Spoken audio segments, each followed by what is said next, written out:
15 taon ng pagtitiis, tinumbasan ng isang gabi ng kataksilan. Sa harap ng aming altar, iniharap ni Ricardo ang kanyang kabit at anak, kasabay ng utos na ibigay ko ang huling sentimong pinaghirapan ko sa Hong Kong. Pinatira sila sa bahay ko. Itinuring akong katulong at nilapastangan ang aking dangal. Ngunit hindi nila alam, sa bawat luhang pumatak, isang matalas na plano ang nabubuo. Sino ang huling luluhod? Ako o sila? Maricel, kailangan ko ang 5 milyong piso. At simula ngayong gabi, dito na rin sila titira sa bahay natin. Ang boses ni Ricardo ay kasing lamig ng hanging nanggagaling sa aircon, walang bahid ng pag-aalinlangan, walang bakas ng hiya. Ang bawat salitang binitawan niya ay parang mga piraso ng bubog na direktang ibinaon sa puso ni Maricel. Sa mga sandaling iyon, hawak ni Maricel ang isang malaking sandok, nagsasali ng mainit na adobo sa isang puting mangkok. Ito ang paboritong putahe ni Ricardo. 15 taon. 15 taon na niyang ginagawa ito tuwing sasapit ang kanilang anibersaryo. Ang hapagkainan ay maayos na nakahanda. May mga kandilang hindi pa nasisindihan at isang maliit na cake na may nakasulat na Happy ika-15 anniversary, my love. Ngunit ang bango ng tuyo, suka at bawang na dati ay nagbibigay sa kanya ng init ng tahanan, ngayon ay tila amoy ng pagkabulok. Ang kamay ni Maricel ay nagsimulang manginig. Ang sandok na hawak niya ay unti-unting dumula sa kanyang mga daliri hanggang sa tumama ito sa gilid ng mangkok. Lumikha ng isang matunog na pagtama ng bakal sa porselana na umalingaw-ngaw sa buong kusina. Hindi niya nararamdaman ang init ng sabaw na tumalsik sa kanyang braso. Ang tanging nararamdaman niya ay ang unti-unting pagkamatay ng bawat pangarap na binuo niya sa loob ng mahabang panahon. Dahan-dahan siyang lumingon. Doon, sa may pintuan ng kanilang sala, nakatayo ang kanyang asawa. Hindi ito nag-iisa. Sa tabi ni Ricardo ay isang babaeng mas bata, may makapal na kolorete sa mukha, at may suot na hapit na pulang damit na tila isang insulto sa kabanalan ng kanilang tahanan. At sa bisig ng babae, isang batang lalaki na may edad na 2 taon, ang mahimbing na natutulog. Ang bata ay may mga matang hawig na hawig kay Ricardo. Ang mga matang minsan ay tinitigan ni Maricel ng may buong pagtitiwala. Anong ibig mong sabihin, Ricardo? Ang boses ni Maricel ay halos isang bulong, tila isang tuyong dahon na hinahampas ng hangin. Anibersaryo natin ngayon. Nagluto ako. Naghanda ako. Humakbang pumasok si Ricardo. Hindi man lang tiningnan ang handa sa lamesa. Sa halip, inakbayan niya ang babaeng kasama niya. Maricel, let's be practical. Si Sheila ito at ang anak naming si Junior. Alam mo namang gipit ang negosyo natin. I made some bad investments at kailangan ko ng 5 million pesos para hindi tayo makasuhan ng estafa. I know you have that money. Iyong kinita mo sa Hong Kong nung OFW ka pa at yung perang iniwan ng mga magulang mo. Ibigay mo na sa akin yan para maayos ang lahat. Tumawa ng bahagya si Sheila, isang tunog na puno ng panunuya na humiwa sa katahimikan ng gabi. Ate Maricel, huwag ka na sanang maging madamot. Para naman ito sa ikabubuti ni Ricardo. Saka, kailangan ng bata ng maayos na matitirhan. Masyadong mainit sa apartment na inuupahan namin. Tutal, malaki naman itong bahay nyo. At 2 lang naman kayo ng anak mong si Angel dito. Marami pang bakanting kwarto. Ang bawat salita ni Sheila ay parang mga latay ng latigo sa likod ni Maricel. Ang bahay na ito, ang bawat poste, bawat tiles, bawat kurtina ay pinagpaguran niya. 7 taon siyang nagpaalila sa ibang bansa. Tinitiis ang lupit ng kanyang amo sa Hong Kong. Nagtitipid kahit sa pagkain para lang makapagpatayo ng sariling tahanan. At ngayon, ang babaeng sumira sa kanyang pamilya, ang may ganang magdikta kung sino ang dapat manatili rito. Pinaghirapan ko ang perang yan, Ricardo, sabi ni Maricel. Ang kanyang boses ay nagsisimula ng manginig sa galit at pait. Para sa pag-aaral ni Angel yan, para sa kinabukasan natin. At ngayon, hihingin mo para iligtas ka sa kasalanang ikaw naman ang gumawa? At isasama mo pa ang mga ito sa bahay ko? Naging matalim ang tingin ni Ricardo na wala ang huling bahid ng pagkukunwari sa kanyang mukha. Bahay ko rin ito, Maricel. Asawa kita. At tungkulin mong tulungan ako. Huwag kang maging makasarili. Isipin mo ang reputasyon ko. At si Junior, anak ko siya. May karapatan siyang tumira dito. Kung ayaw mong ibigay ang pera, baka makalimutan kong asawa kita at kaladkarin kita palabas ng bahay na ito. Lumapit si Sheila sa hapagkainan, tiningnan ang cake, at walang pakundangan na kumuha niya ng isang daliri ng icing at tinikman ito. Masyadong matamis, ate. Parang ang pagsasama niyo ni Ricardo, masyado nang luma at nakakaumay. Pagkatapos ay kinuha niya ang isa sa mga upuan at naupo ng prente. Natila ba siya ang reyna ng tahanan? Ricardo? Nagugutom na si Junior. Pakikuha naman ang gamit namin sa kotse at iakyat mo na sa master's bedroom. Doon kami matutulog, ha? Masyadong masikip ang guest room para sa amin. Hindi makapaniwala si Maricel sa kanyang naririnig. Ang master's bedroom? Ang silid kung saan sila nangako ng katapatan sa isa't isa? Ang silid na naging saksi sa lahat ng kanyang paghihirap at pagsisikap? Hindi maaari. Gulat na sambit ni Maricel. Ang kanyang paningin ay nagsimulang lumabo dahil sa nagbabadyang mga luha, ngunit pinigilan niya itong pumatak. Ayaw niyang ipakita ang kanyang kahinaan sa harap ng mga taong ito. Tumingin si Ricardo sa kanya nang may halong pandidiri. Maricel, maging makatwiran ka naman. Huwag mong pairalin ang pagiging emosyonal mo. Matanda na tayo. Hindi na tayo mga bata para magdrama tungkol sa anibersaryo. Dagdag pa ni Ricardo habang inilalapag ang kanyang susi sa lamesa, direkta sa ibabaw ng greeting card na isinulat ni Maricel nang may buong pagmamahal. Tila may malaking pader na gumuho sa loob ng dibdib ni Maricel. Ang bawat salita ni Ricardo ay parang mga martilyo na dahan-dahang dinudurog ang kanyang pagkatao. Ang master's bedroom. Ang silid na yon, ang tanging lugar na itinuturing niyang sagrado. Doon niya iniyakan ang mga gabing nangungulila siya noong nasa Hong Kong siya. Doon niya ipinagdasal na sana ay maging maayos ang lahat pagbalik niya. At ngayon, ibibigay lang ito ni Ricardo sa babaeng ito? Hindi ko ibibigay ang silid ko, Ricardo. At hinding-hindi ko ibibigay ang perang pinaghirapan ko para lang sa luho ng kabit mo. Ang boses ni Maricel ay bumasag sa katahimikan, puno ng pait at paninindigan. Lumayas kayo. Lumayas kayo bago pa ako tumawag ng mga pulis. Ngunit sa halip na matakot, humakbang palapit si Ricardo. Mabilis ang kanyang pagkilos at bago pa man makaiwas si Maricel, naramdaman niya ang mahigpit na pagkakahawak ng asawa sa kanyang braso.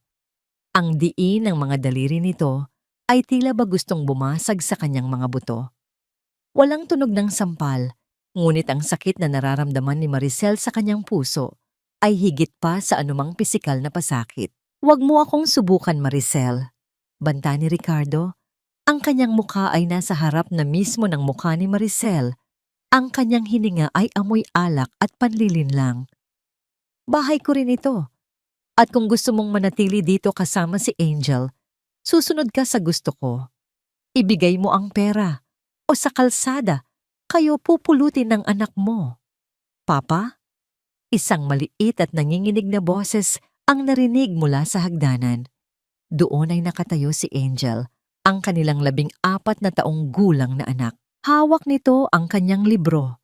Ang kanyang mga mata ay nanlalaki sa takot, habang nakatingin sa kanyang amang nananakit sa kanyang ina at sa ibang babaeng nakaupo sa kanilang hapagkainan. Angel, anak, pumasok ka sa kwarto mo. Mabilis na sabi ni Maricel, pilit na itinatago ang sakit at ang nanginginig niyang boses. Ayaw niyang makita ng kanyang anak ang ganitong tagpo, ngunit huli na ang lahat. Tumingin si Ricardo kay Angel, ngunit walang bakas ng pagmamahal sa kanyang mga mata. Mabuti at gising ka na, Angel. Isama mo na ang nanay mo sa kwarto mo. Doon na muna kayo matutulog. Simula nga ngayon, si Tita Sheila mo na ang gagamit ng kwarto sa taas. Pero Papa, anibersaryo niyo ni Mama ngayon.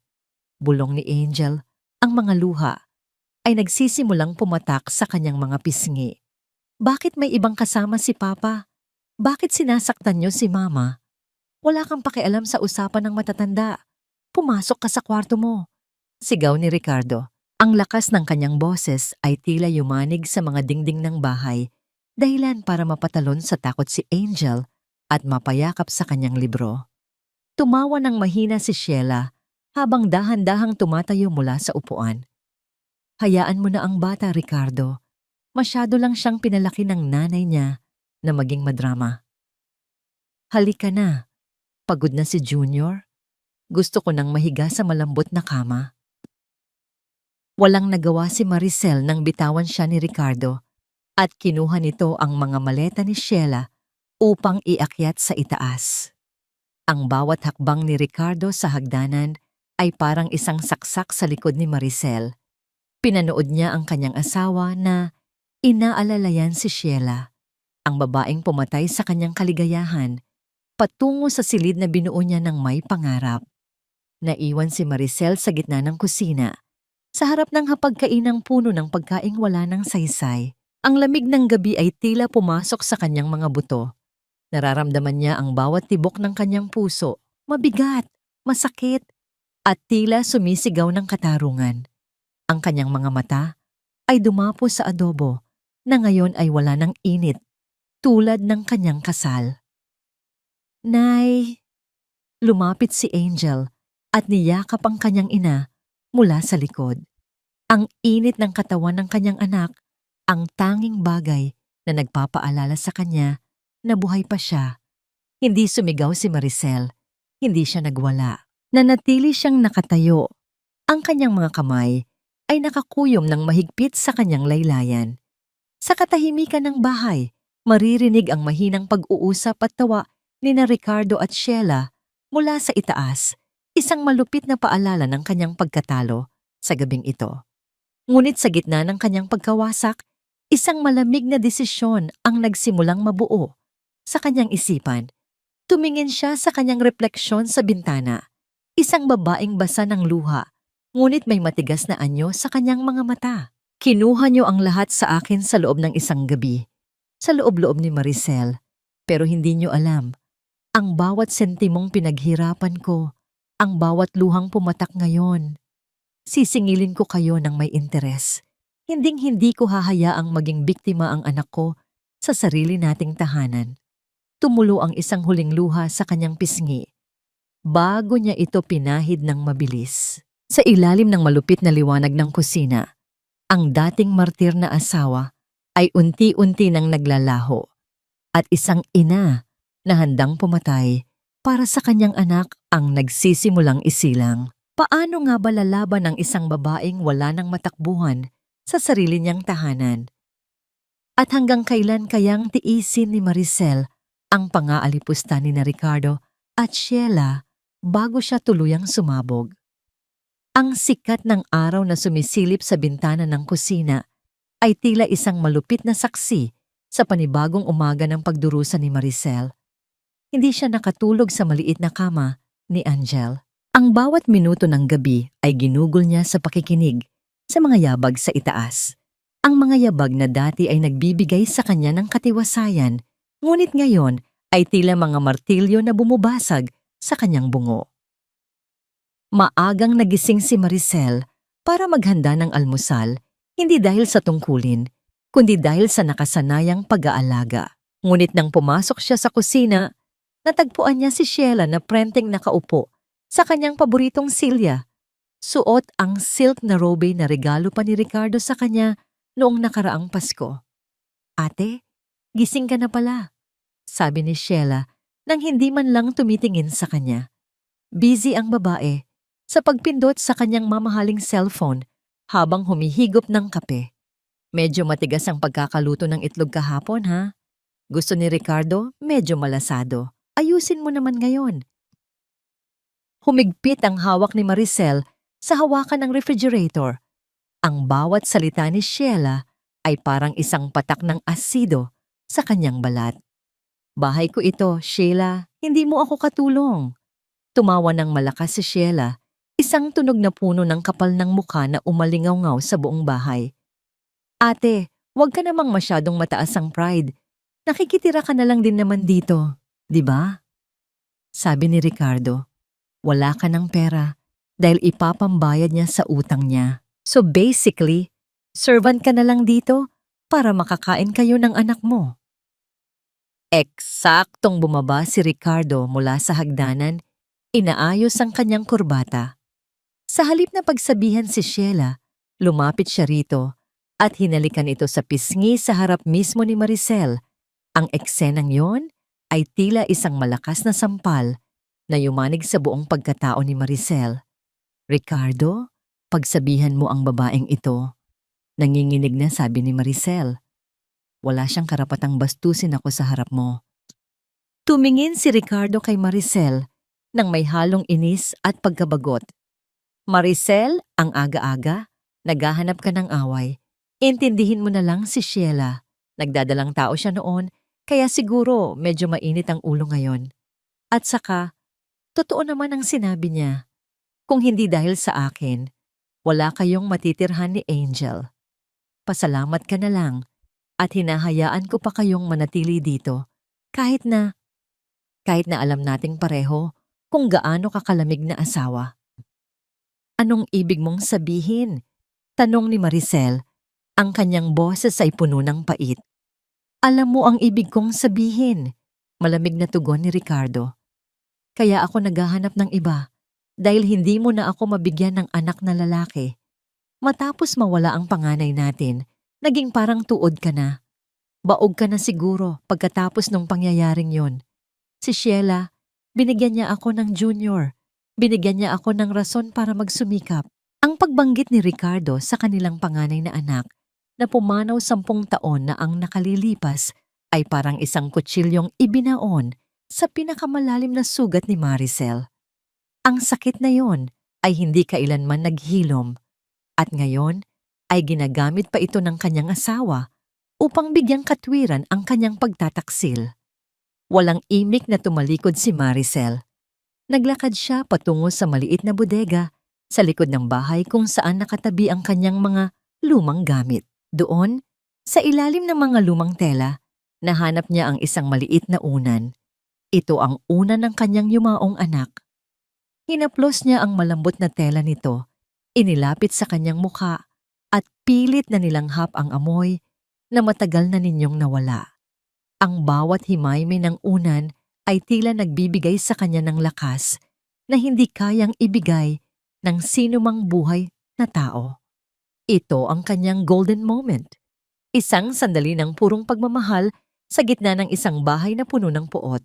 Nay, bakit po kayo nandito sa bodega? Tanong ni Angel. Ang kanyang boses ay puno ng pag-aalala habang pinagmamasdan ng kanyang ina na nakaupo sa sahig, yakap-yakap ang lumang unan. Mabilis na pinahid ni Maricel ang kanyang mga luha at pilit na ngumiti. Wala ito, anak. May hinahanap lang ako. Halika na.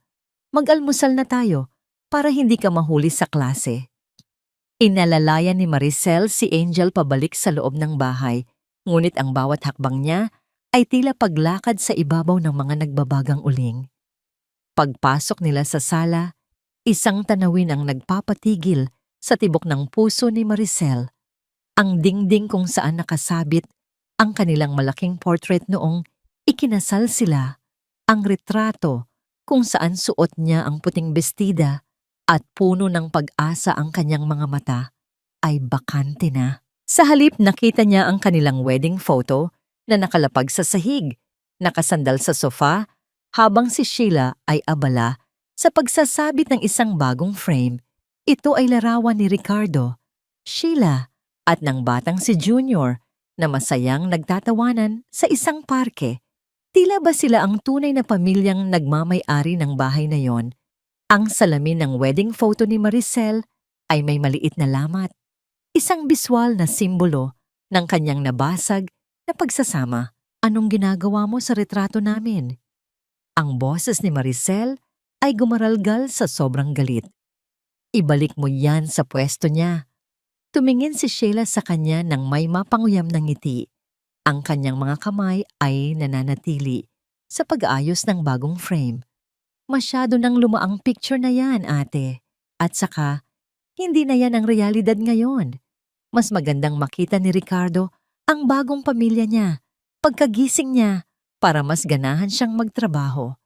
Huwag ka nang mag-eskandalo, nakakahiya sa bata. Ricardo! Sigaw ni Maricel, ngunit ang kanyang asawa ay lumabas lamang mula sa banyo. Nagpupunas ng muka at tila walang pakialam sa nangyayari. Maricel, hayaan mo na yan. Isang picture lang naman yan, sabi ni Ricardo nang walang emosyon. Saka nga pala, bago ka magreklamo, may iniwan si Sheila na isang basket ng mga damit ni Junior sa laundry area. Labhan mo na lahat yan ngayon. Alam mo namang masela ng balat ng bata. Kailangang kamay ng paglalaba at huwag gamitan ng matapang na sabon. Ano, pinagluluto ko na kayo, pati paglalaban ng anak niyo ay iaasa niyo sa akin. Hindi makapaniwalang tanong ni Maricel. Lumapit si Ricardo sa kanya. Ang kanyang mukha ay naging seryoso at nananakot. Maricel, isipin mo na lang na pambayad niyo ito sa kinakain niyo ni Angel. Ang utang na loob mo sa akin ay hindi mababayaran ng kahit anong halaga. Ako ang nagbigay sa inyo ng apelyido. Ako ang nagbigay sa inyo ng bubong.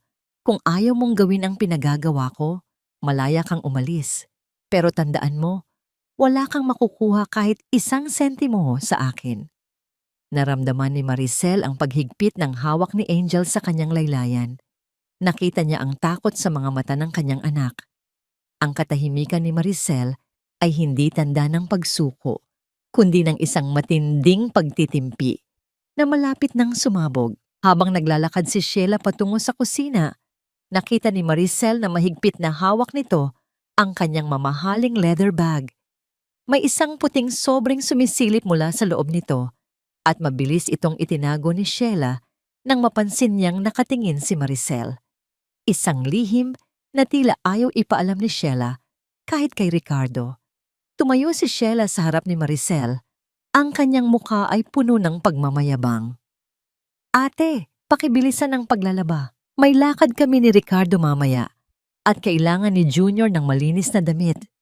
Kapag hindi pa yan natapos bago kami umalis, baka kailanganin nating pag-usapan kung hanggang kailan pa kayo mananatili sa bahay na to. Ayaw ko ng mga taong pabigat, lalo na kung hindi marunong sumunod.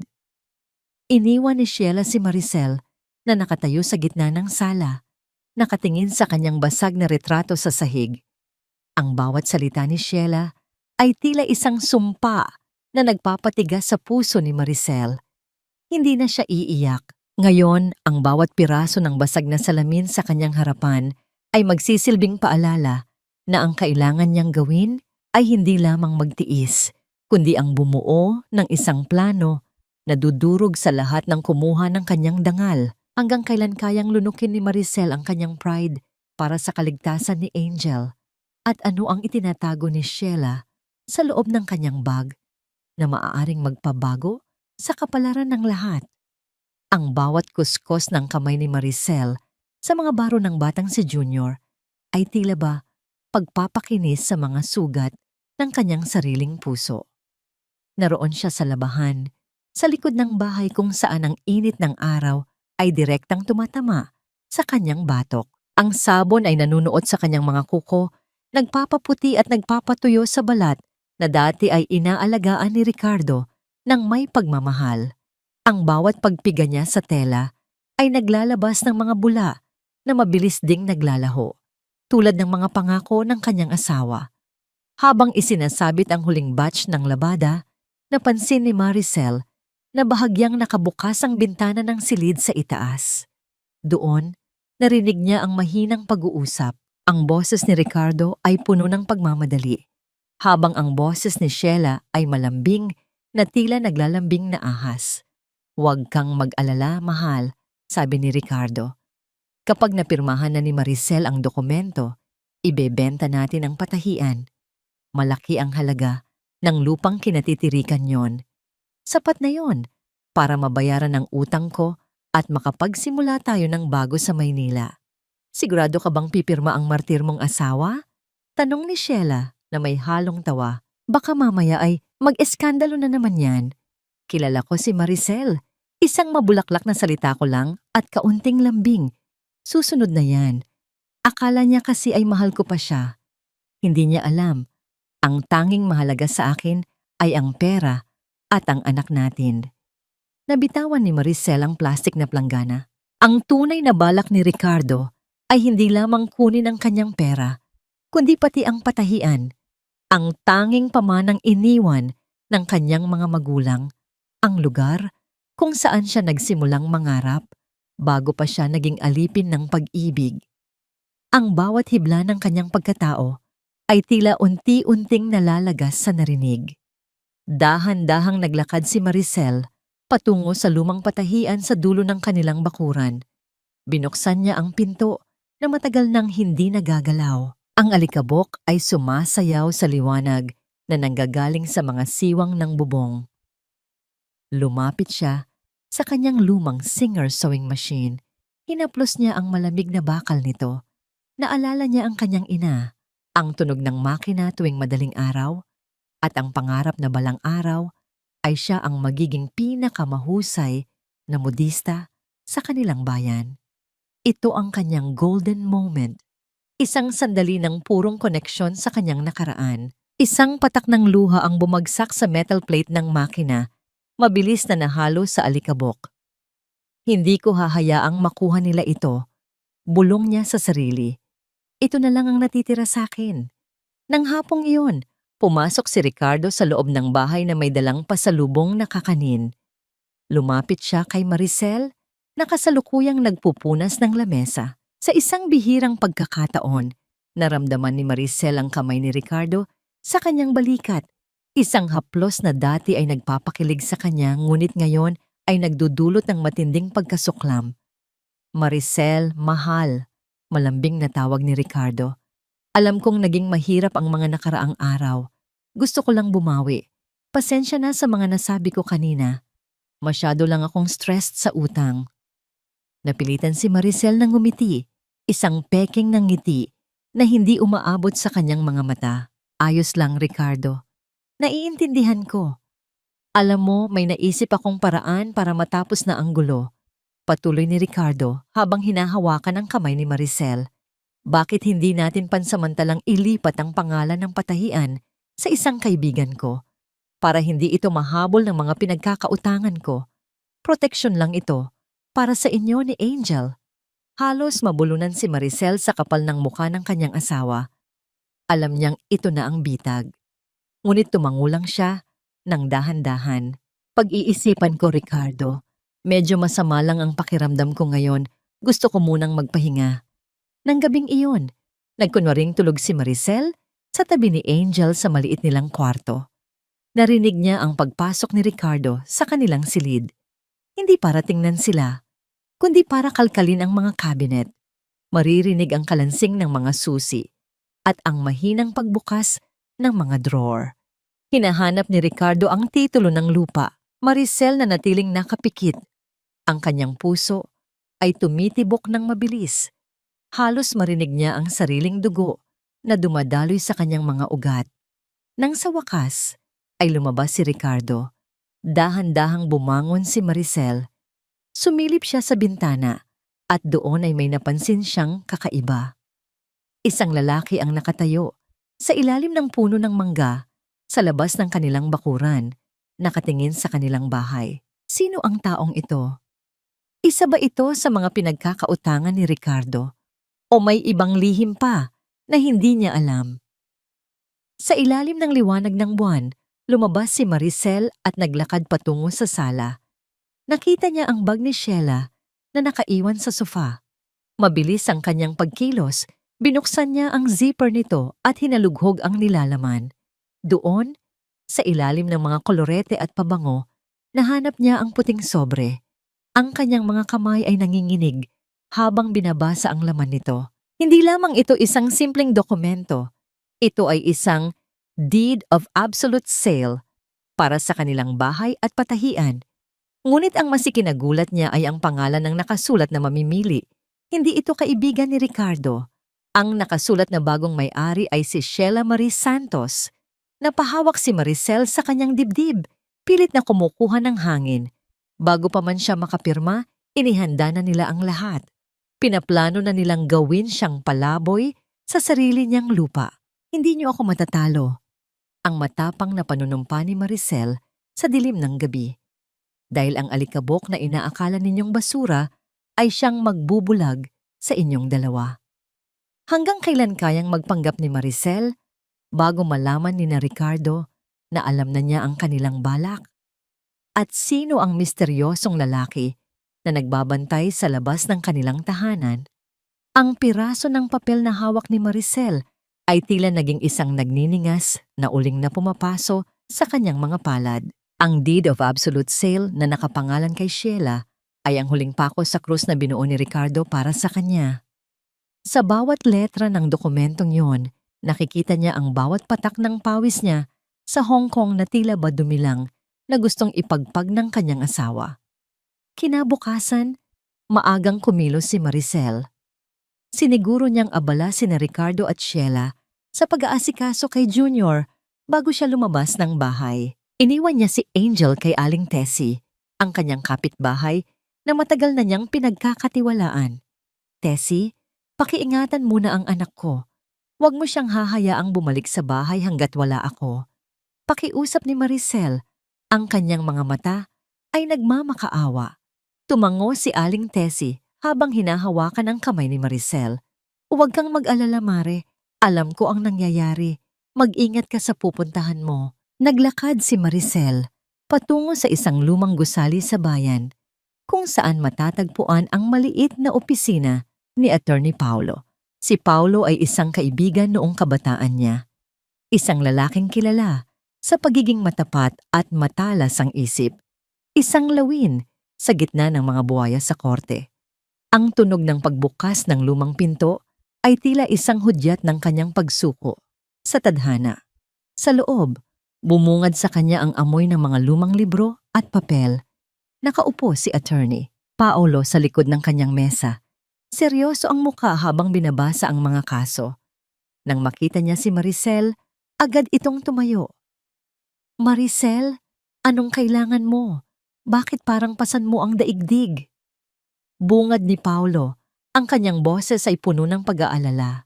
Hindi na nakapagsalita si Maricel. Inilabas niya ang kopya ng dokumento at inilapag ito sa mesa. Isinalaysay niya ang lahat. Ang pagdating ni Sheila, ang pang-aapi sa kanya sa sarili niyang bahay, at ang plano ni Ricardo na ibenta ang patahian. This is bad, Maricel. Seryosong sabi ni Paulo matapos basahin ang papel. Under the law, kailangan nating patunayan ang concubinage para makakuha tayo ng basihan laban kay Ricardo. Pero sa Pilipinas, hindi sapat na nakatira sila sa iisang bubong. We need concrete evidence of the relationship and his intention to defraud you of your property. Naramdaman ni Maricel ang panghihina ng kanyang tuhod. Ibig mong sabihin, Paulo, wala akong laban? Nahahayaan ko na lang silang kunin ang lahat? Tumayo si Paulo, lumapit sa kanya, at iniabot ang isang malinis na panyo. Huwag mong sayangin ang luha mo sa taong hindi marunong lumingon sa pinanggalingan, Maricel. May paraan tayo, pero kailangan mong maging matatag. We need recordings, photos, and any document that shows Ricardo is using your money for Sheila. At ang titulong iyon, huwag na huwag mong pipirmahan. Ito ang kanyang golden moment, ang sandaling naramdaman ni Maricel na hindi siya nag-iisa. Ang panyong iniabot ni Paulo ay tila isang simbolo ng katarungang matagal na niyang inaasam. Salamat, Paulo. Gagawin ko ang lahat para sa anak ko. Bago siya umalis, may iniabot na maliit na recorder si Paulo. Itago mo ito. Gamitin mo sa mga pagkakataong hindi nila alam. Pero mag-ingat ka, Maricel. Ricardo is desperate, and a desperate man is a dangerous man. Pag-uwi ni Maricel sa bahay, sinalubong siya ng nakakabinging katahimikan. Ngunit pagpasok niya sa sala, nakita niya si Ricardo na nakatayo malapit sa kanyang cabinet. Hawak ang kanyang lumang bag. "Saan ka galing?" tanong ni Ricardo. Ang kanyang boses ay puno ng hinala. "At bakit parang namumula ang mga mata mo?" Kinabahan si Maricel. Nararamdaman niya ang bigat ng maliit na recorder na nakatago sa loob ng kanyang bra, malapit sa kanyang puso. Ang bawat tibok nito ay tila sumasabay sa kaba na nararamdaman niya. "Naglakad-lakad lang ako, Ricardo. Masyadong masikip sa loob ng bahay." Sagot ni Maricel, pilit na pinapakalma ang sarili. Lumapit si Ricardo at biglang hinablot ang bag ni Maricel. "May itinatago ka ba sa akin? May kinausap ka ba?" Hinalughog ni Ricardo ang bag, itinapon ang wallet, suklay at mga barya sa sahig. Ang tunog ng mga gamit na tumatama sa tiles ay tila bahudyat ng isang napipintong pagsabog. Wala siyang nahanap, ngunit hindi pa rin nawala ang talim ng kanyang tingin. "Tandaan mo, Maricel, akin ang bahay na ito. Akin ang lahat ng nasa loob nito. Huwag kang gagawa ng hakbang na pagsisisihan mo." Nang talikuran siya ni Ricardo, napahawak si Maricel sa kanyang dibdib. Muntik na. Ang pawis sa kanyang noo ay malamig na parang yelo. Alam niyang nagsisimula na ang tunay na laban. Habang naglalakad si Ricardo patungo sa kusina, may nakita si Maricel na isang maliit na susi na nalaglag mula sa bulsa ni Ricardo nang halughugin nito ang kanyang bag kanina. Isang susing hindi pamilyar sa kanya. Susi ba ito ng isang vault o ng isang lugar na hindi niya alam? Sa kabilang banda, bakit nga ba ganoon na lamang ang tulong ni Attorney Paulo sa kanya? May kinalaman ba ito sa nakaraan nila? O may mas malalim pang dahilan kung bakit parang may utang na loob ito sa pamilya ni Maricel? Ang gabi ay muling bumalot sa tahanan, ngunit sa pagkakataong ito, ang dilim ay hindi na kasing takot ng dati. Dahil ngayon, si Maricel ay mayroon ng sandata at hindi siya titigil hanggat hindi niya nakikita ang pagbagsak ng mga taong nagtangkang sumira sa kanyang buhay. Anong lihim ang bubuksan ng susing nahanap ni Maricel? At kaya ba niyang panindigan ang pagpapanggap sa harap ng asawang unti-unti nang nagiging halimaw? "Sige, Maricel, ipagluto mo kami ng masarap. Ipakita mo kay Sheila na tinatanggap mo na siya para maging panatag na ang loob ng lahat dito sa bahay." Ang utos ni Ricardo ay parang isang matalim na kutsilyong dahan-dahang hinihiwa ang huling hibla ng dangal ni Maricel. Nakatayo siya sa kusina. Suot ang kanyang lumang apron habang pinagmamasdan ng kanyang asawa na prenteng nakaupo sa sala kasama si Sheila. Ang mungkahi ni Ricardo ay hindi isang pakiusap, kundi isang pangungutya sa kanyang pagkatao. Sa halip na sumigaw o magreklamo, tumango si Maricel ng dahan-dahan. "Sige, Ricardo, magluluto ako ng pansit at lechon kawali. Gusto ko ring maging maayos na ang lahat." Ang kabalintunaan ng sitwasyong ito ay tila isang mapait na lasa sa kanyang lalamunan. Habang hinihiwa ni Maricel ang mga rekado, ang bawat bagsak ng kutsilyo sa chopping board ay tila ba pagputol sa mga alaala ng 15 taon nilang pagsasama. Ang bango ng pinipritong bawang at sibuyas ay pumupuno sa buong kusina. Ngunit sa loob ng dibdib ni Maricel, ang tanging nararamdaman niya ay ang amoy ng pagkakanulo. Nagsimula ang maliit na handaan ng gabing iyon. Naglabas si Ricardo ng mamahaling bote ng brandy, ang inuming itinago niya para sana sa isang espesyal na okasyon. Ngayon, iniinom niya ito para ipagdiwang ang kanyang panibagong buhay kasama ang kanyang kabit. "Cheers, mahal," sabi ni Ricardo kay Sheila, sabay taas ng baso. "Sa bagong simula natin." Si Maricel ay tahimik na nagsisilbi. Inilalagay ang pagkain sa kanilang mga pinggan na tila isang katulong na walang naririnig. Ang kanyang puso ay parang isang basong puno na ng lamat, isang maling galaw na lamang at tuluyan na itong madudurog. Ngunit pinigilan niya ang bawat emosyon. Ito ang kanyang golden moment. Isang sandali ng matinding pagtitimpi habang dahan-dahang pinupunasan ang pawis sa noo ni Ricardo. Sa pagkakataong yon, tinitigan ni Maricel ang mukha ng asawa at nakita niya ang isang estrangherong hindi na niya kilala.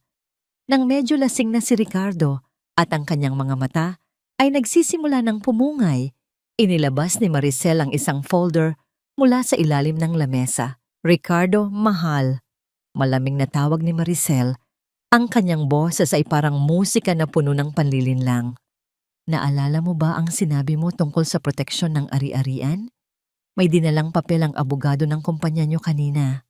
Sabi niya, kailangan mo itong pirmahan para mailipat ang mga assets sa isang trust account para daw hindi ito mahawakan ng mga creditors mo." Dahil sa epekto ng alak at sa sobrang tiwala na kontrolado niya ang kanyang asawa, kinuha ni Ricardo ang ballpen ng walang pag-aalinlangan. "Mabuti at nakikinig ka na sa akin, Maricel. Yan ang gusto ko sa'yo. Marunong kang sumunod."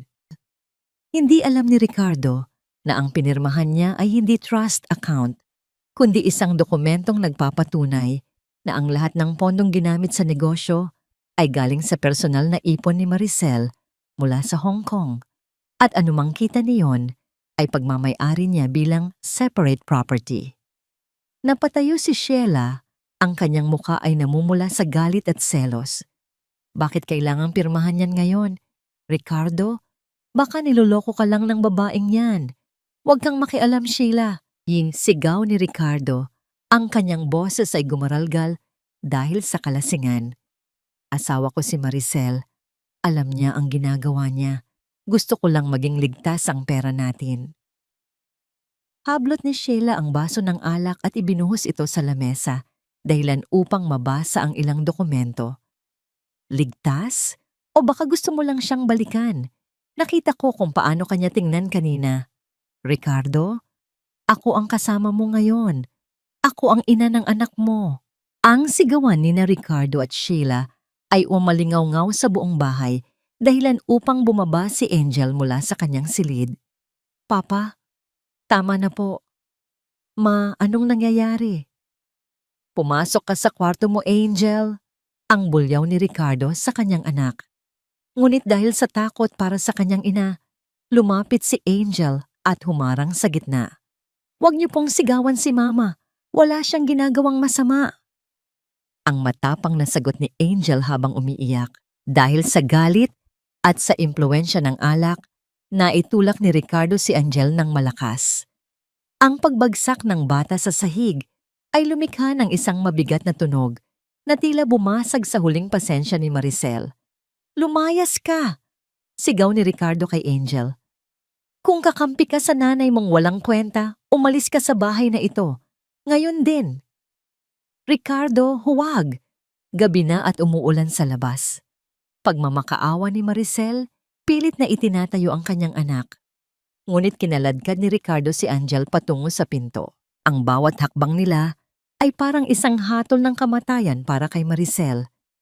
Binuksan ni Ricardo ang pintuan at walang awang itinulak ang sariling anak palabas sa gitna ng malakas na buhos ng ulan at dagundong ng kulog. "Huwag kang babalik dito hanggat hindi ka natututong rumespeto sa akin," sigaw ni Ricardo bago niya marahas na isinara ang pinto. Naiwan si Maricel na nakaluhod sa sahig, ang kanyang mga kamay ay nakakuyom habang naririnig ang hikbi ng kanyang anak mula sa labas ng pintuan na hahalo sa tunog ng ulan na tumatama sa semento. Ang lamig ng sahig ay tumatagos sa kanyang mga buto, ngunit ang apoy ng galit sa kanyang puso ay mas matindi pa sa anumang bagyo. "Bakit, Ricardo?" Ang tanong ni Maricel sa isang boses na halos hindi marinig, puno ng hapdi at kawalang pag-asa. "Bakit mo ito ginagawa sa sarili mong dugo at laman?" Tumingin lamang si Ricardo sa kanya ng may malamig na mata bago tinalikuran si Maricel at inakbayan si Sheila paakyat sa itaas. Naiwan si Maricel sa dilim, mag-isa sa gitna ng isang tahanang naging impyerno. Sa labas, ang ulan ay patuloy sa pagbuhos, tila nakikiramay sa kanyang paghihinagpis. Paano maililigtas ni Maricel ang kanyang anak mula sa bagsik ng sarili nitong ama? At ano ang gagawin niya kapag nalaman ni Ricardo na ang dokumentong pinirmahan niya ay siyang magiging mitya ng kanyang pagbagsak? Ang bawat patak ng ulan na tumatama sa balat ni Maricel ay tila mga karayom na nagnanais na itaboy ang huling init ng kanyang pag-asa. Hindi siya nag-atubili. Sa sandaling isinara ni Ricardo ang pinto, mabilis na pinihit ni Maricel ang trangka at muling binuksan ito ng buong lakas. Ang hangin na may halong ulan ay humampas sa kanyang mukha, ngunit wala siyang pakialam. "Angel, anak!" Ang sigaw ni Maricel na halos malunod sa dagundong ng kulog. Natagpuan niya si Angel na nakaupo sa tabi ng gate, nakayuko at nanginginig sa matinding lamig. Ang kanyang uniforme sa paaralan ay basang-basa na at ang kanyang mga libro ay nagkalat sa putikan. Ang mga librong tanging yaman na pinanghahawakan ng bata para sa kanyang kinabukasan. Sa ilalim ng madilim na langit, ang anyo ng kanyang anak ay tila isang ibon na may bali ang pakpak. Itinatapon ng sariling ama sa gitna ng unos. Mabilis na binuhat ni Maricel si Angel. Ang bigat ng kanyang anak ay hindi niya naramdaman dahil sa adrenaline na dumadaloy sa kanyang mga ugat. Sa bawat hakbang niya palayo sa kanilang pintuan, nararamdaman ni Maricel ang paglayo rin ng kanyang puso sa lalaking tinawag niyang asawa sa loob ng 15 taon. Ang lamig po. Bakit po tayo ginaganito ni Papa? Ang nanginginig na bulong ni Angel, ang kanyang mga labi ay kulay ube na dahil sa ginaw. Hindi nakasagot si Maricel. Ang tanging nagawa niya ay higpitan ang yakap sa kanyang anak habang tinatahak ang madilim na kalsada patungo sa bahay ni Aling Tessie. Ang bawat hakbang niya sa baha ay tila paglubog din ng kanyang lumang pagkatao. Ang Maricel na laging nagpaparaya. Ang Maricel na laging nagtitiis. "Mare, Diyos ko, anong nangyari sa inyo?" Ang gulat na tanong ni Aling Tessie nang pagbuksan sila ng pinto. Agad nitong kinuha ang mga tuwalya at binalot si Angel. Sa loob ng tahanan ni Aling Tessie, habang iniinom ni Angel ang mainit na sabaw na inihanda ng kapitbahay, naupo si Maricel sa isang sulok. Pinagmamasdan niya ang kanyang mga kamay na kulubot na dahil sa tubig ulan at sabon ng labada. Doon, sa gitna ng tahimik na silid, isang kakaibang katahimikan ang bumalot sa kanya. Wala nang luha. Ang mga mata ni Maricel ay tuyo na, ngunit may bagong apoy na nagliliyab sa loob ng mga ito. Ito ang kanyang golden moment. Isang sandali ng purong pagpapasya. Hinaplos ni Maricel ang buhok ni Angel na ngayon ay tuyo na. Sa pagkakataong yon, hindi na siya ang biktima. Siya na ang protektor. "Huwag kang matakot, Angel.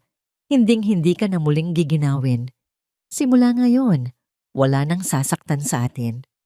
Pagkalipas ng isang oras, matapos masigurong nakatulog na si Angel sa silid ni Aling Tessie, tumayo si Maricel. Inayos niya ang kanyang basang buhok at binalot ang sarili ng isang lumang jacket. "Saan ka pupunta, Mare? Gabi na," tanong ni Aling Tessie nang may pag-aalala. "Babalik ako sa impyernong iyon, Tessie. May kukunin lang ako." Ang malamig na sagot ni Maricel. Naglakad si Maricel pabalik sa kanilang bahay. Ang bawat hakbang niya ay puno ng awtoridad. Hindi na siya dumaan sa likod. Pumasok siya sa harapang pinto nang walang katok. Ang kanyang mga sapatos ay nag-iiwan ng bakas ng putik sa mamahaling tiles na ipinagmamalaki ni Ricardo. Sinalubong siya ni Ricardo at Sheila sa sala. Nakaupo ang dalawa sa sofa, may hawak na baso ng alak na tila ba walang nangyaring karumal-dumal kanina. "Oh, bumalik ka rin pala? Nasaan ang anak mong pasaway? Iniwan mo na ba sa kalsada?" Ang mayabang na tanong ni Ricardo. Ang kanyang boses ay puno pa rin ng impluwensya ng espiritu ng alak. Tumawa si Sheila ng mapanguyam. "Sabi ko na sa'yo, Ricardo, babalik din yan. Wala namang ibang mapupuntahan yan, kundi dito. Ate, pakiligpit naman ang mga nabasag na baso doon sa kusina bago ka matulog. Hindi kumibo si Maricel. Humakbang siya palapit sa dalawa. Ang bawat segundo ng katahimikan ay nagpabigat sa atmosfera ng silid. Nang makarating siya sa harap ni Sheila, mabilis ang kanyang pagkilos. Isang malakas na sampal ang dumapo sa pisngi ng babae. Isang sampal na naglalaman ng lahat ng pait, lahat ng pagod, at lahat ng pang-aalipusta na natanggap niya mula noong unang araw na tumapak ito sa kanyang bahay. Ang katahimikan sa sala ay nabasag lamang ng mahinang pagdaing ni Sheila habang hawak ang kanyang namumulang pisngi. "Anong ginawa mo?" Sigaw ni Ricardo, akmang tatayo para saktan si Maricel. Ngunit hindi na tinag si Maricel. Tumingin siya ng diretso sa mga mata ni Ricardo. Isang tingin na punong-puno ng puot at dignidad na nagpatigil sa lalaki. "Subukan mong itaas ang kamay mo sa akin, Ricardo, at sisiguraduhin kong sa kulungan ang tuloy mo bago sumikat ang araw. Pinirmahan mo ang dokumento kanina, di ba? Ngayon, tandaan mo ito. Bahay ko ito. Ang lupang kinatatayuan mo ay akin. At ang bawat hiningang nilalanghap nyo sa loob ng pamamahay na ito ay utang nyo sa akin." "Ano? Anong pinagsasabi mo?" Ang gulat na tanong ni Ricardo. Ang kanyang kalasingan ay tila biglang naglaho dahil sa takot. "Malaman mo rin balang araw." Ang boses ni Maricel ay parang hatol ng isang hukom. "Pero sa ngayon, matulog kayo ng mahimbing. Dahil ito na ang huling gabing magiging panatag ang loob nyo."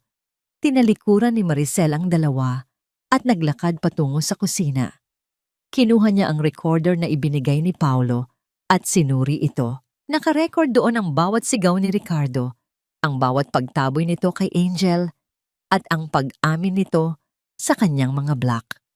Sa kabilang banda, may natanggap na tawag si Ricardo sa kanyang cellphone na nagpabago sa ekspresyon ng kanyang mukha. Naging maputla siya at tila hindi makahinga. Sino ang tumatawag na ito? May kinalaman ba ito sa malaking utang na kanyang itinatago? Naiwan si Sheila na nanginginig sa galit habang nakatingin sa likod ni Maricel. "Hindi pa tayo tapos, Maricel. Akala mo ba ay ikaw ang panalo? Marami ka pang hindi alam tungkol sa asawa mo." Ano ang misteryosong tawag na natanggap ni Ricardo na nagdulot ng kanyang takot? At ano ang lihim ni Ricardo na sinasabi ni Sheila na hindi pa alam ni Maricel?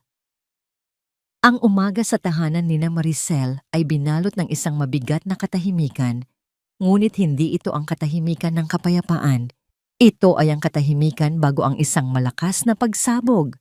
Si Ricardo ay hindi mapakali. Ang kanyang mga mata ay puyat at ang kanyang mga kamay ay tila may sariling buhay sa sobrang panginginig. Ang tawag na natanggap niya kagabi ay tila isang sumpa na hindi niya matakasan. "Maricel?" tawag ni Ricardo habang hinahabol ang kanyang asawa sa kusina. Ang kanyang boses ay wala na ng dating yabang. Ngayon, ito ay puno ng pagsusumamo na hinaluan ng desperasyon.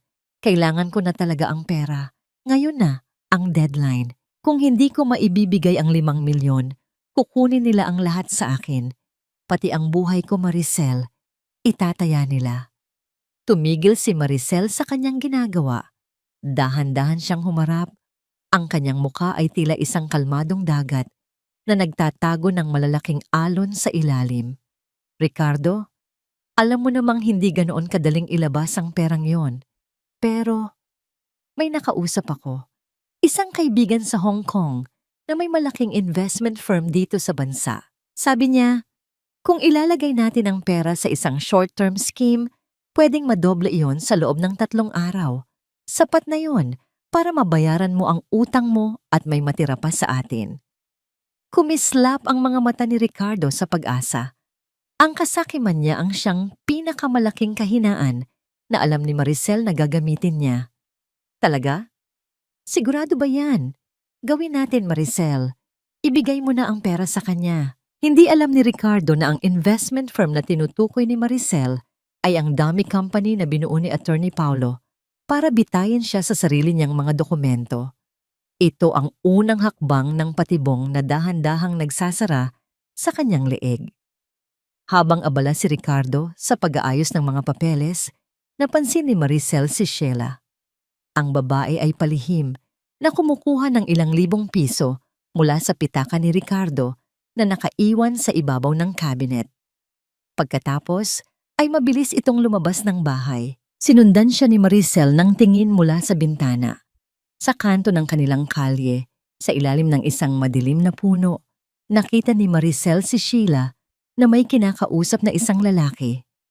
Ang lalaki ay nakasuot ng itim na jacket at tila ba matagal na silang magkakilala. Nag-abot si Sheila ng pera at ang lalaki naman ay may ibinigay na isang maliit na pakete.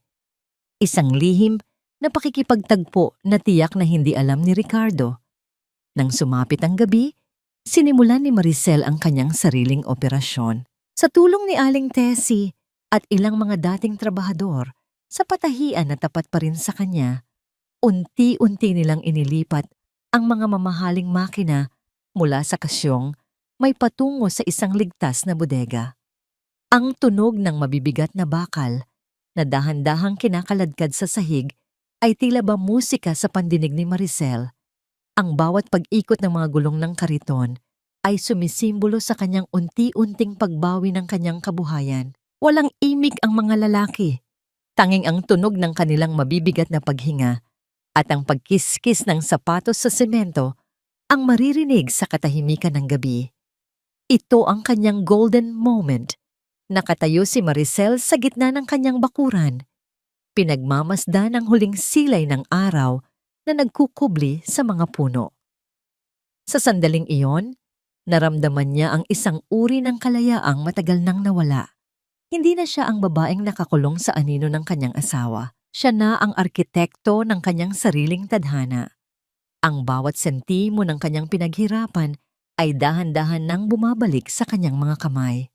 Ate Maricel, bulong ng isa sa kanyang mga trabahador. Ligtas na ang lahat. Bukas, wala na silang madadatnan dito kundi ang mga lumang scrap metals. Tumango si Maricel ng may tipid na ngiti. Salamat. Magpahinga na kayo. Malapit na ang huling yugto. Pagbalik niya sa loob ng bahay, natagpuan niya si Ricardo na masayang uminom ng alak. Kampante na maliligtas siya ng investment na inayos ni Maricel. Si Sheila naman ay abala sa pag-aayos ng kanyang mga alahas, hindi alintana ang panganib na nagbabadyang dumating. Ngunit ang katahimikan ng kanilang hapunan ay nabasag ng may kumatok ng marahas sa kanilang pinto. Ang bawat bagsak ng kamao sa kahoy ay tila ba pagyanig ng buong pundasyon ng bahay. Binuksan ni Ricardo ang pinto. Inaasahan na ito ay ang kanyang mga kaibigan. Ngunit bumungad sa kanya ang isang lalaki na may hawak na isang puting sobre. Mr. Ricardo Santos, isang demand letter mula sa Golden Sun Lending. Pinapatawag kayo para sa agarang pagbabayad ng inyong utang na nagkakahalaga ng 10 milyong piso kasama ang interes. Kung hindi, kukunin namin ang ari-ariang ito na ginawa ninyong kolateral. Nanigas si Ricardo sa kanyang kinatatayuan. 10 milyon, pero ang sabi niyo ay 5 milyon lang. Nagbago ang usapan, sir? Basahin niyo ang fine print ng kontratang pinirmahan niyo. Ang malamig na sagot ng lalaki bago ito tumalikod at umalis. Napaupo si Ricardo sa sahig. Ang papel ay dahan-dahang nalagas sa kanyang mga kamay. Tumingin siya kay Maricel nang may halong takot at pagkalito. Maricel, ang investment? Kailan lalabas ang pera? Kailangan ko na yon. Tumingin si Maricel sa kanya. Ang kanyang mga mata ay walang kahit anong emosyon. Bukas, Ricardo. Bukas, lalabas ang lahat ng dapat lumabas. Sino ang misteryosong lalaki na kausap ni Sheila sa kanto? At paano haharapin ni Ricardo ang katotohanang ang bahay na kanyang ipinagmamalaki ay nakataya na pala sa mga taong hindi marunong magpatawad? Ang gabing iyon, ay binalot ng isang uri ng liwanag na hindi nanggagaling sa mga bituin, kundi sa mga makukulay na bumbilya na ipinakabit ni Ricardo sa paligid ng kanilang bakuran. Ang amoy ng inihaw na karne at ang malakas na tunog ng tawanan ng kanyang mga lasing na kaibigan ay pumuno sa hangin. Para kay Ricardo, ito ang gabi ng kanyang tagumpay. Naniniwala siyang bukas ay magiging milyonaryo na siya dahil sa investment na inayos ni Maricel. Cheers mga pare, sa bagong negosyo at sa mas marami pang pera. Sigaw ni Ricardo habang itinaas ang kanyang baso ng alak. Ang kanyang mukha ay namumula na sa kalasingan.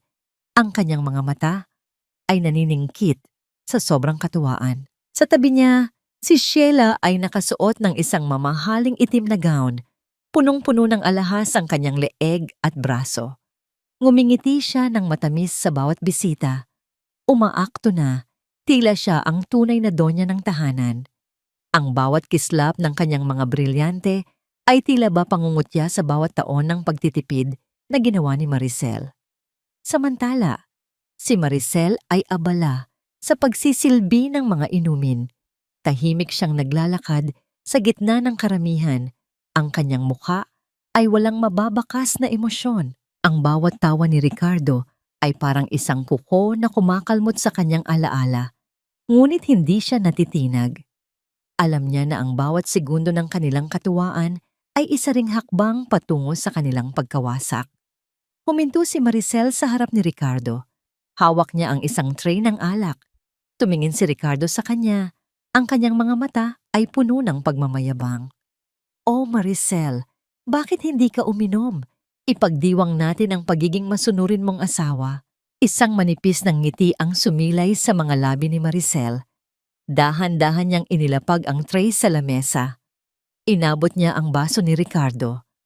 Sa ilalim ng malupit na liwanag ng mga bumbilya, dahan-dahang inalis ni Maricel ang kanyang gintong singsing sa kasal. Ang singsing na naging simbolo ng kanyang pagkaalipin sa loob ng 15 taon.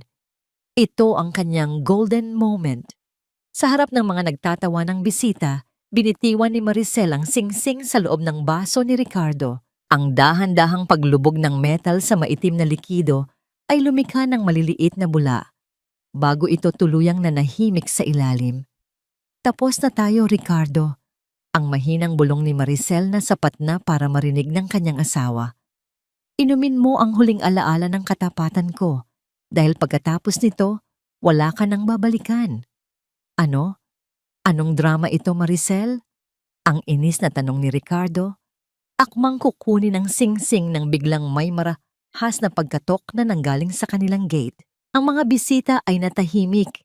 Ang tunog ng mga yabag ng mabibigat na sapatos sa semento ay umalingaw-ngaw sa buong bakuran. Isang grupo ng mga lalaking nakauniporme ng pulis ang pumasok.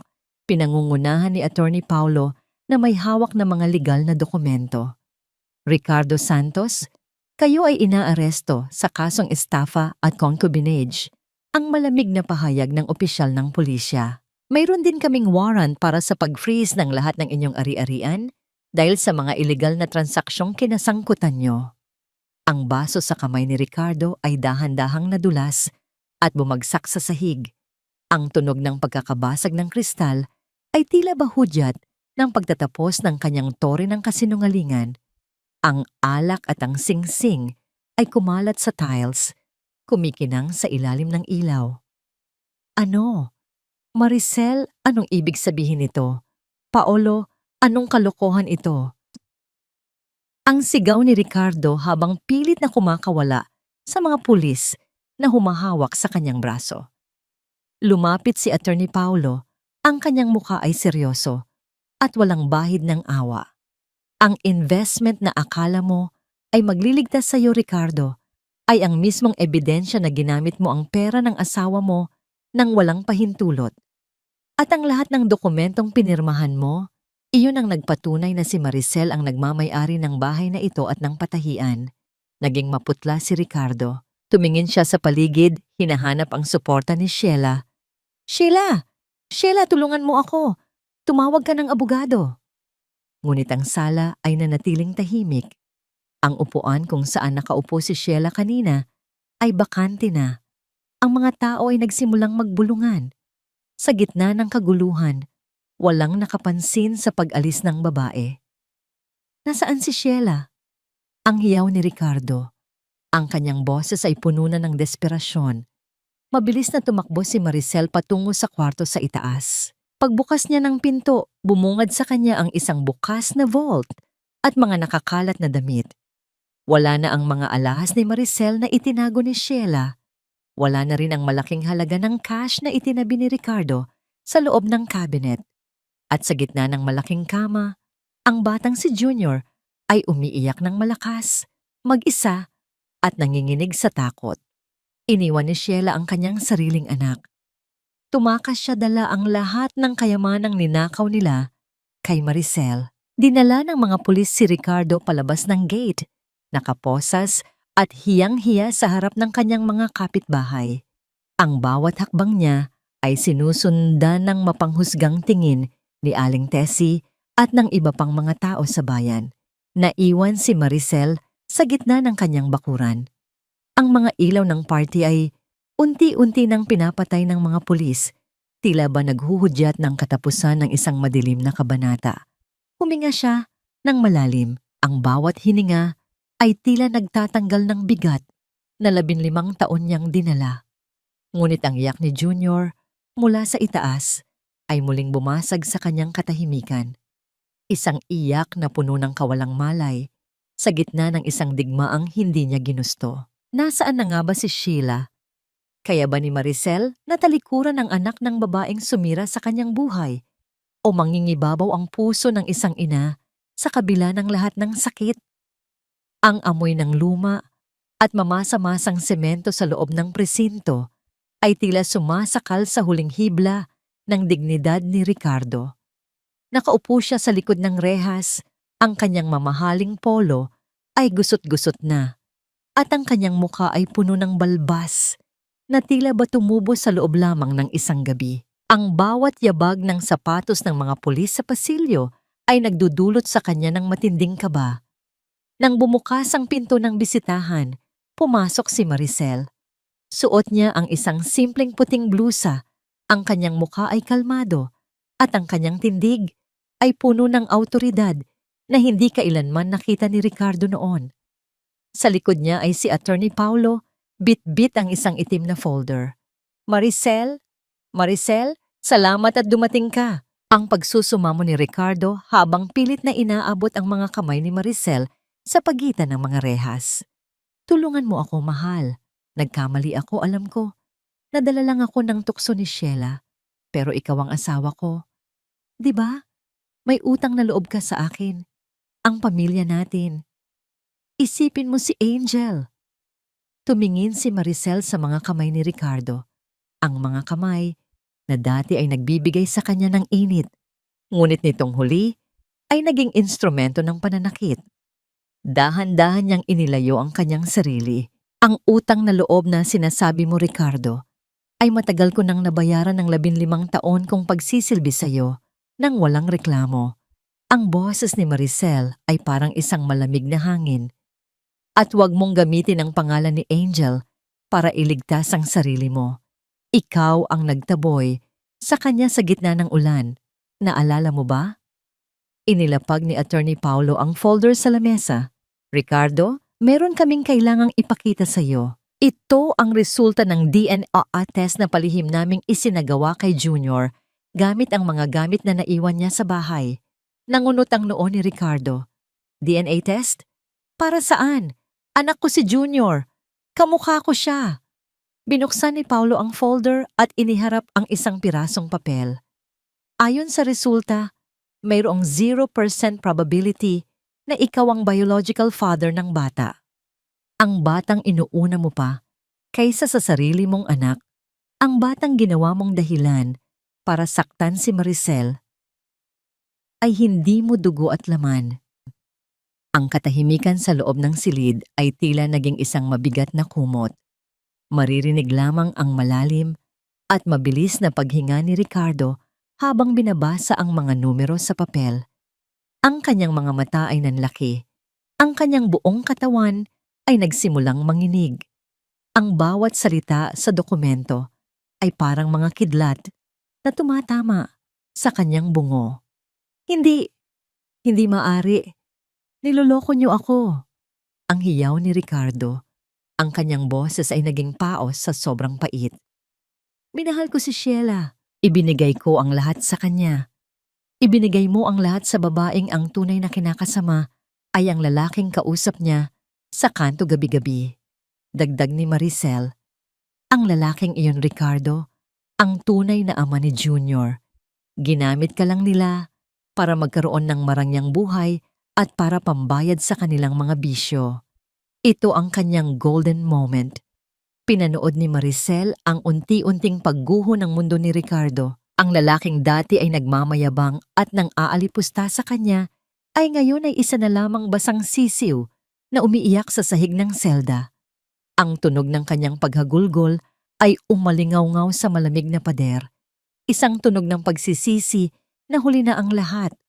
Saka nga pala, sabi ni Paulo habang tinitingnan ang kanyang relo.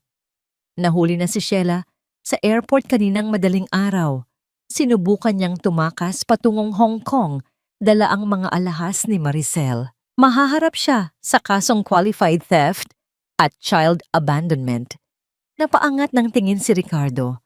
Ang kanyang mga mata ay puno ng luha at uhog. Maricel, patawarin mo ako. Please, ilabas mo ako dito. Magsisimula tayo ulit. Tumayo si Maricel. Tiningnan niya ang kanyang asawa sa huling pagkakataon nang walang kahit anong galit, kundi purong awa. Pinapatawad na kita, Ricardo. Hindi dahil karapat-dapat ka, kundi dahil gusto ko nang maging malaya ang puso ko mula sa poot na idinulot mo. Pero ang paglabas mo dito, hahayaan ko ang batas na magpasya. At tungkol sa pagsisimula ulit, sisimulan ko yon kasama ang anak ko nang wala ka. Naglakad si Maricel palabas ng presinto. Ang sikat ng araw sa labas ay tila ba mas maliwanag kaysa sa dati. Ang bawat hininga niya ay tila nagtatanggal ng bigat na 15 taon niyang dinala sa kanyang mga balikat. Ang katahimikan sa loob ng bahay ni na Maricel ay tila naging isang mabigat na kumot na bumabalot sa bawat sulok. Wala na ang sigawan ni Ricardo. Wala na ang mapang-uyam na tawa ni Sheila. Ngunit sa gitna ng sala, naroon ang batang si Junior. Nakaupo ang bata sa sahig. Yakap ang isang lumang bolang plastik na kulay asul. Ang bawat sulyap ni Maricel sa bata ay parang isang paalala ng bawat gabing nilapastangan ng kanyang dangal. Nay, tignan niyo po si Junior. Parang hindi siya mapakali. Ang malungkot na sabi ni Angel habang nakatayo sa tabi ng bata. Tumingin si Maricel ng panandalian, ngunit agad ding nag-iwas ng tingin. Hayaan mo siya, Angel. May mga tao namang kukuha sa kanya. Mula sa social welfare bukas, hindi natin siya responsibilidad. Ngunit habang lumalalim ang gabi, ang mahinang pag-ungol ng bata ay naging isang walang katapusang pag-iyak. Hindi ito ang iyak ng isang batang naglulunsa, kundi iyak ng isang nilalang na nasasaktan. Nilapitan ni Angel ang bata at agad siyang napasinghap. Nay, halika po kayo. Ang init-init ni Junior. Ang sigaw ni Angel na puno ng takaba. Dali-daling lumapit si Maricel. Nang idampi niya ang kanyang palad sa noo ng bata, tila ba humawak siya sa nagbabagang uling. Ang batang si Junior ay nanginginig na. Ang kanyang mga labi ay tuyo at ang kanyang paghinga ay mabilis at mababaw. Sa kabila ng lahat ng galit ni Maricel sa mga magulang ng bata, naramdaman niya ang isang pamilyar na kurot sa kanyang puso. Ang instinto ng isang ina na hindi kayang tumalikod sa isang musmos na naghihingalo. Kumuha ka ng maligamgam na tubig at bimpo, Angel. Ngayon din. Ang utos ni Maricel, ang kanyang boses ay naging matatag sa gitna ng krisis. Habang pinupunasan ni Maricel ang katawan ng bata, ang kanyang isipan ay tila isang malaking digmaan. Bakit ko ba ito ginagawa? Ang tanong niya sa sarili. Ito ang anak ng babaeng nagnanais na sirain ang buhay ko. Ito ang anak ng lalaking nagtaksil sa akin. Ngunit habang tinitignan niya ang inosenteng mukha ni Junior na namumula sa lagnat, ang mga mukha ni na Ricardo at Sheila ay dahan-dahang naglaho. Ang nakikita na lamang niya ay isang sanggol na walang kalaban-laban, biktima ng kasalanan ng mga matatanda. Nay please, dalhin natin siya sa ospital. Pagmamakaawa ni Angel ang mga luha ay naglalakbay na sa kanyang mga pisngi. Wala siyang kasalanan sa ginawa ni na Papa. Bata lang siya, Nay. Tumingin si Maricel sa kanyang anak. Nakita niya sa mga mata ni Angel ang kabutihan ng puso na pinalaki niya ng may pagmamahal. Hindi niya kayang hayaang mamulat ang kanyang anak sa isang mundong puno ng paghihiganti at kawalang awa. Magbihis ka, Angel. Ihahanda ko ang sasakyan. Ang maikling tugon ni Maricel. Sa loob ng ospital, habang nakaupo sila sa malamig na silya ng emergency room, binalot ng matinding pagkapagod si Maricel. Ngunit nang payagan na silang pumasok sa silid kung saan nakahiga si Junior na may nakakabit na suwero, isang kakaibang pakiramdam ang dumaloy sa kanyang buong pagkatao. Ito ang kanyang golden moment.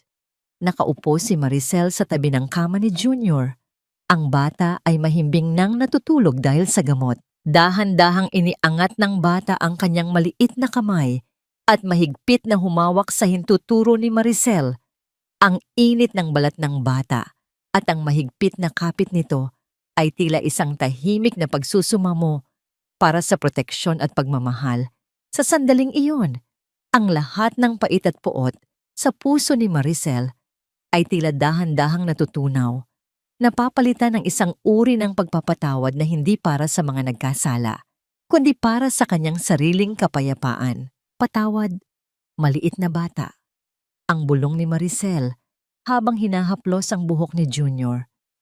Hindi kita magagawang kamuhian dahil sa pagkakamali ng iba. Nang madaling araw, habang nagbabantay si Angel sa bata, naalala ni Maricel ang isang lumang baul na iniwan ng kanyang yumaong ama na itinago niya sa ilalim ng kanyang kama bago dumating sina Sheila. Bumalik siya sa bahay para kumuha ng ilang gamit para kay Junior. Habang naghahanap siya ng lampin sa loob ng baul, naramdaman ng kanyang kamay ang isang matigas na bahagi sa ilalim ng luma at mabangong tela ng katsa. May isang lihim na compartment ang baul. Doon, nahanap ni Maricel ang isang puting sobre na may sulat kamay ng kanyang ama. Para sa aking bunsong Maricel. Sa loob nito ay isang titulo ng lupa na hindi kailanman nalaman ni Ricardo, isang malawak na lupain sa Karatigbayan na nakapangalan lamang sa kanya bilang mana. Ang kanyang ama ay tila nakikinita na ang mga pagsubok na darating sa kanyang anak at tiniyak nitong meron siyang matatakbuhan na hindi kayang hawakan ng kahit sinong lalaki. Nang muli siyang bumisita sa presinto para sa ilang legal na dokumento, humingi ng pagkakataon si Ricardo na makausap siya. Ang lalaki ay mukhang mas matanda pa sa kanyang edad. Ang mga mata ay lubog at ang boses ay nanginginig. Maricel, hindi ko kakayanin dito kung hindi mo ako tutulungan. Pakiusap ni Ricardo. Mahigpit ang hawak sa rehas habang nagsasalita. Gagawin ko ang lahat. Ibibigay ko ang anumang kailangan. Huwag mo lang akong pabayaan dito. Please, Maricel, kahit alang-alang na lang sa mga taon na pinagsamahan natin. Matagal na tinitigan ni Maricel si Ricardo. Nanginginig ang boses nito sa takot. Ngunit sa kanyang pandinig, hindi iyon tunog ng tunay na pagsisisi. Sa kanyang isipan, narinig niya ang bawat tawa ni Sheila at ang bawat patak ng ulan nung itinapon nito si Angel sa labas. Ang buhay mo, Ricardo, ay wala na sa aking mga kamay. Ang malamig na sagot ni Maricel. Nasa mga kamay mo na yan noong pinili mong wasakin ang pamilya natin. Tinalikuran ni Maricel ang asawa, ngunit bago siya tuluyang makalabas, isang opisyal ng pulisya ang lumapit sa kanya. Ma'am, may kailangan po kayong malaman tungkol sa kaso ni Sheila. May lumabas na bagong impormasyon na maaring magpabago sa lahat. Ano ang bagong impormasyong natuklasan ng mga pulis tungkol kay Sheila? At paano gagamitin ni Maricel ang pamanang lupa ng kanyang ama para sa kanyang bagong simula? Ang sikat ng araw sa bayan ng Laguna ay tila may dalang kakaibang ginto. Sa umagang iyon, hindi na ito ang araw na nakakapaso sa balat habang naglalaban ng damit ng iba. Ito ay ang araw na nagbibigay liwanag sa isang bagong simula. Sa harap ng isang maluwag at bagong pinturang gusali, nakasabit ang isang malaking karatula na gawa sa kahoy. Maricel's Creations, likha ng pusong matatag. Ang tunog ng paggupit ng pulang laso ay sinundan ng masiglang palakpakan ng mga tao. Naroon si Aling Tessie na hindi mapigil ang pag-iyak sa tuwa at si Attorney Paulo na nakangiti habang pinagmamasdan ang babaeng tinulungan niyang bumangon mula sa abo. Ngunit ang pinakamahalagang presensya para kay Maricel ay ang kanyang anak na si Angel na ngayon ay suot ang kanyang medalya bilang top student ng kanilang paaralan. Nay, proud na proud po ako sa inyo, bulong ni Angel habang yakap ang kanyang ina. Ang init ng yakap na ito ay higit pa sa anumang kayamanan sa mundo. Ito ang kanyang golden moment. Pumasok si Maricel sa loob ng kanyang bagong patahian, ang amoy ng mga bagong tela, at ang kinang ng mga makinang naisalba niya ay nagdulot ng isang matamis na kirot sa kanyang dibdib. Dahan-dahan niyang pinaandar ang isa sa mga makina. Ang bawat indayog ng karayom at ang ritmong nililikha ng pag-ikot ng ligid ay tila ba isang kanta ng tagumpay. Wala nang alikabok ng nakaraan. Tanging ang sinulid ng pag-asa ang kanyang hinahawakan. Ang bawat tahi ay simbolo ng pagbubuo niya sa kanyang sariling buhay, piraso por piraso, hanggang sa maging isang buong obra maestra. Bago ang pagbubukas, tinupad ni Maricel ang kanyang huling pangako sa sarili. Binisita niya si Ricardo sa huling pagkakataon. Sa likod ng malamig na rehas, ang lalaking dati ay tinitingala niya ay tila naging isang anino na lamang. Payat, maputla, at ang mga mata ay wala ng buhay. Maricel! Ang balita ko ay malaki na ang negosyo mo, sabi ni Ricardo. Ang kanyang boses ay nanginginig sa hiya. Sana ay kahit kaunti, maalala mo ako. Ang hirap dito, Maricel. Ang dilim, ang dumi. Tumingin si Maricel sa kanya ng may kapayapaan sa puso. Narito ako para sabihing pinapatawad na kita, Ricardo. Hindi dahil nakalimutan ko ang ginawa mo, kundi dahil ayaw ko nang bitbitin ang bigat ng galit sa puso ko habang naglalakad ako patungo sa aking bagong buhay. Pinapatawad kita para sa aking sarili, hindi para sa iyo. Ibig bang sabihin, kukuha ka ng abogado para sa akin? Ang mabilis na tanong ni Ricardo, ang kasakiman ay muling sumilip sa kanyang mga mata. Isang mapait na ngiti ang sumilay sa mga labi ni Maricel. Pinapatawad kita, Ricardo, pero hindi kita kailangan at hindi ka na bahagi ng buhay namin ni Angel.